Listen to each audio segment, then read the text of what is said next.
My father built Morrison Manufacturing from nothing. He started in a garage in 1985 and grew it into a precision parts company with 200 employees and $28 million in annual revenue. He was proud of what he built, proud enough to make sure I understood every aspect of the business from the time I was 16, working summers in the warehouse, then in accounting, then in sales, learning it from the ground up. When he remarried after my mother died, I was 23 and already working as his operations manager.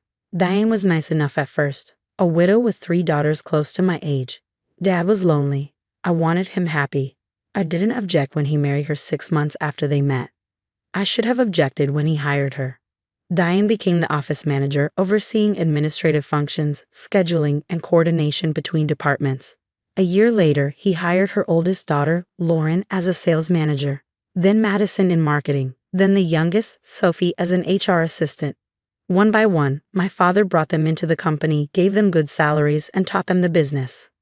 I told myself it was fine. They were family now. Family helps family. That's what Dad always said. But they didn't treat me like family. They treated me like competition. Lauren would undermine me in meetings, questioning my decisions in front of clients. Madison would forget to include me in email chains about marketing campaigns. Sophie would gossip about me to other employees, suggesting I only had my position because of nepotism, while she and her sisters had earned theirs. The irony was almost funny. Almost. Dad died 3 months ago, heart attack at his desk, quick and unexpected. He was 62. At the funeral, Diane cried appropriately. Her daughters looked somber. They all told stories about how wonderful he was, how much he meant to them. The will reading was 2 weeks after the funeral. Dad's attorney, Robert Morrison, no relation, despite the shared name, read through the document in his office conference room. The house went to Diane, along with a life insurance payout of $500,000. Some investments and savings were split between her and her daughters. Then Robert got to the business. Morrison Manufacturing, including all assets, intellectual property, client contracts, and real estate, I leave entirely to my daughter, Catherine Morrison, trusting her to continue the legacy I built and to lead the company with the same dedication she's shown for the past decade. The room went silent. Diane's face turned white, then red. Lauren actually stood up. "That can't be right," she said. "We work there. We've been working there for years. We should at least have shares." The business was never incorporated to include shareholders outside of Mr. Morrison himself, Robert explained calmly.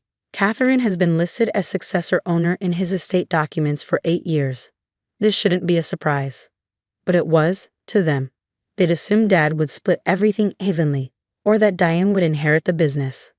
They'd never imagined I'd own the company outright, that I'd be their boss in every legal sense.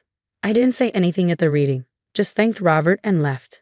For 2 months, I ran the company the way Dad had taught me. I made decisions, approved budgets, met with clients, and managed operations. Diane and her daughters continued in their positions. We were professional at work, distant at home. I'd moved out of Dad's house the week after he died, couldn't stand being there with him anymore, and got my own apartment closer to the factory. Then last Tuesday happened. I'd gone back to Dad's house, my childhood home, to pick up the last of my belongings, things I'd left behind when I moved out quickly. Photos, books, some clothes I wanted. Diane wasn't supposed to be there. She told me she'd be out that afternoon. She wasn't out, neither were her daughters. I walked into my old bedroom to find them going through my closet, not packing my things, destroying them. Lauren had scissors. She was cutting through one of my work blazers, a charcoal gray Armani I'd saved for months to buy, the one I wore to client meetings and presentations. Madison was tearing a silk blouse, literally ripping it down the middle. Sophie was pulling dresses off hangers and throwing them on the floor. "What are you doing?" I said, hearing the shock in my own voice. "Cleaning out trash," Diane said from behind me. Before I could turn, she grabbed my arms, pulling them back and holding me in place. She was stronger than she looked. Or I was too surprised to fight effectively. She pushed me against the doorframe, her hands like clamps on my wrists. "You dress like trash anyway," Lauren said, cutting through another blazer. "Trying to look professional, trying to act like you're better than us. You're not better. You're just your father's favorite, and now you think you own everything." "I do own everything," I said quietly. "I own the company. I own your jobs. Let go of me." "You own nothing that matters," Madison said, shredding a dress I'd worn to Dad's funeral. "You're just a girl playing business, wearing expensive clothes to pretend you're competent." I stopped struggling. stood very still, watched them destroy $8,000 worth of professional wardrobe, piece by piece. Suits I'd bought for board meetings, dresses I'd worn to industry conferences, the blazer Dad had given me when I made my first major sale. They were laughing, all of them. Diane held my arms while her daughters destroyed my clothes and laughed like it was the funniest thing they'd ever seen. I didn't fight, didn't scream, just memorized every detail. The scissors in Lauren's hand, the way Madison's fingers tore through silk, Sophie filming it on her phone, recording the whole thing. Diane's grip on my wrists, hard enough to leave marks. When they finished, when my closet was full of shredded fabric and broken hangers, Diane let go. I walked out without saying anything, got in my car, bruises forming on my wrists, and drove straight to my attorney's office.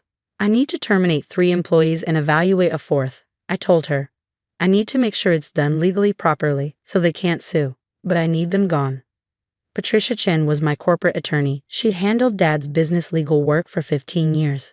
She listened while I explained what happened, showed her the photos I'd taken of my destroyed closet, the bruises on my wrists, and the video Sophie had immediately posted to Instagram before I reported it and had it taken down, but not before I saved a copy. This is assault and destruction of property, Patricia said. You could press criminal charges. I could, but I want them out of my company first. Can we terminate them? For cause? Absolutely. They assaulted the company owner and destroyed your property. Document everything. I'll work with your HR director to process the terminations. Do you have one? Sophie is the HR assistant. Obviously, she can't handle this. You'll need to bring in an outside HR consultant. I know someone. She can be there tomorrow, conduct the meetings, process everything properly. I called Margaret Williams that night. She was a former HR director who now did consulting for small companies, handling sensitive terminations and investigations. She agreed to come in the next morning. I didn't sleep that night. I lay awake thinking about my father, about how he brought these women into his life and his company, trying to build a family after my mother died. How they'd taken advantage of his generosity. How they treated me like an obstacle instead of family. The next morning, I arrived at the office at 6 a.m., reviewed documentation with Margaret, showed her the evidence, photos, video, my medical documentation of the bruises. She reviewed the employee files, their positions, their job performance records. Lawrence had 3 complaints from clients about unprofessional behavior, Margaret noted. Madison missed 4 major deadlines last quarter. Sophie has documented attendance issues. Even without the assault, you'd have cause to terminate based on performance. I want them gone today. We can do that. At 9 a.m., Margaret called Diane into the conference room.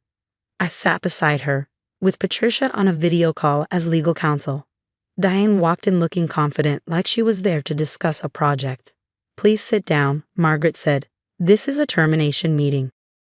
Diane's expression shifted. Excuse me. We're terminating your employment effective immediately. Yesterday, you physically assaulted Catherine Morrison on her private property. You held her against her will while others destroyed her personal property. There's video evidence, photographic evidence, and medical documentation of bruising.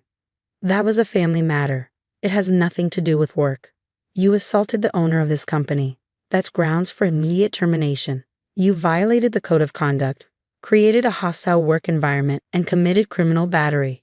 You're fired. You can't do this. I've worked here for 12 years. You can file for unemployment. It will be denied because you were terminated for cause. Sign here to acknowledge receipt of this termination letter. Diane signed with shaking hands. Security escorted her from the building. She wasn't allowed to return to her desk. Her personal items would be mailed to her. At 10 a.m. Lauren. Same process. Same evidence. Same outcome. She cried, pleaded, and threatened to sue. Patricia calmly explained that she had no case, that the evidence was overwhelming, and any attorney would advise her not to pursue action. At 11 a.m. Madison. She was angry instead of sad, yelling about wrongful termination, about how this was personal and vindictive. Margaret let her vent, then explained the performance documentation in her file, the missed deadlines, the client complaints, and how, even without the assault, her employment had been in jeopardy.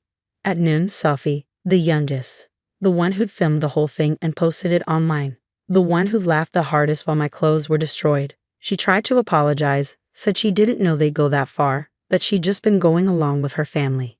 You filmed it, I said, speaking for the first time since Diane's meeting. You recorded me being assaulted and my property being destroyed, and you posted it on social media for entertainment. You're fired." All four of them were gone by 1 p.m. Security had escorted each one out separately. Their computer access was revoked. Their company email addresses were disabled. Their final paychecks would be mailed within the legally required timeframe, minus the cost of any company property not returned. The office was buzzing by lunch. Everyone knew something had happened, saw the security escorts, the closed-door meetings. I sent a company-wide email at 2 p.m. Effective immediately, there have been personnel changes in management positions. Diane Morrison is no longer with the company. Lauren Morrison is no longer with the company. Madison Morrison is no longer with the company. Sophie Morrison is no longer with the company. These changes are permanent. I appreciate your continued dedication to Morrison Manufacturing. Professional, factual, no details, no drama. I promoted our assistant office manager to replace Diane.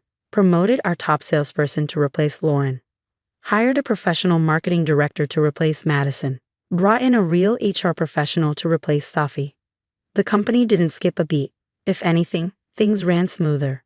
The new people were qualified, experienced, and focused on work instead of family politics. Diane tried to call me 17 times that first week. I didn't answer. Lauren sent emails threatening legal action. Patricia sent her a response detailing the evidence we had and the criminal charges we could still file if she continued to harass me. Madison posted on social media about being wrongfully terminated. Several people who'd seen Sophie's video before it was taken down replied with screenshots, asking if this was about the assault. The post was deleted within an hour. Sophie tried to apologize through a mutual acquaintance, said she understood now that what they'd done was wrong, that she was sorry, that she hoped we could move past this as family. We weren't family. We'd never been family. They were people who married into my life, took advantage of my father's generosity, and then tried to destroy me when they didn't get what they felt entitled to. 3 months later, I'm still running Morrison Manufacturing. Revenue is up. Employee morale is up. We've landed 2 major new contracts. The board of advisors I established told me they were impressed by how I handled a difficult personnel situation with professionalism and clear documentation. Diane filed for unemployment. It was denied. She tried to appeal. It was denied again. She burned through most of her life insurance money on legal consultations, trying to find someone who'd take her case. No one would. Lauren found a job in sales at a smaller company but was let go after 3 months. Apparently, clients Googled her name and found information about her termination from our company. Word spreads in our industry. Madison moved to another state, trying to start fresh somewhere people didn't know her history. Sophie got a job in retail. Last I heard, she was still there, making $12 an hour instead of the $45,000 salary she'd had working for me. I replaced my entire wardrobe. Better pieces this time, more expensive. I earned them. I wear them to meetings where I make decisions about a company my father built and trusted me to run. Sometimes people ask if I feel bad about firing them, about destroying their careers, about the financial hardship they're facing. I think about Diane holding my arms while her daughters destroy my clothes. I think about them laughing. I think about Sophie filming it and posting it online like it was entertainment. Then I think about the company my father built, the 200 employees who depend on it for their livelihoods, the clients who trust us, the legacy I'm protecting. No, I don't feel bad. They assaulted me and destroyed my property because they thought I was weak. Because they thought owning the company didn't mean I'd actually use that power. Because they thought family meant I'd tolerate anything. I proved them wrong in the most professional way possible. Documentation, witnesses, legal process, HR protocols. Not revenge, just consequences. My father taught me how to run a business. He taught me how to make hard decisions, how to protect what matters, how to lead with both compassion and strength. He also taught me that sometimes the hardest decision is removing people who are toxic, even when they're family, especially when they're family. I learned that lesson well. Morrison Manufacturing is thriving. I'm thriving. And 4 people who thought they could destroy me learned exactly how much power I actually had. All it took was 1 meeting with HR.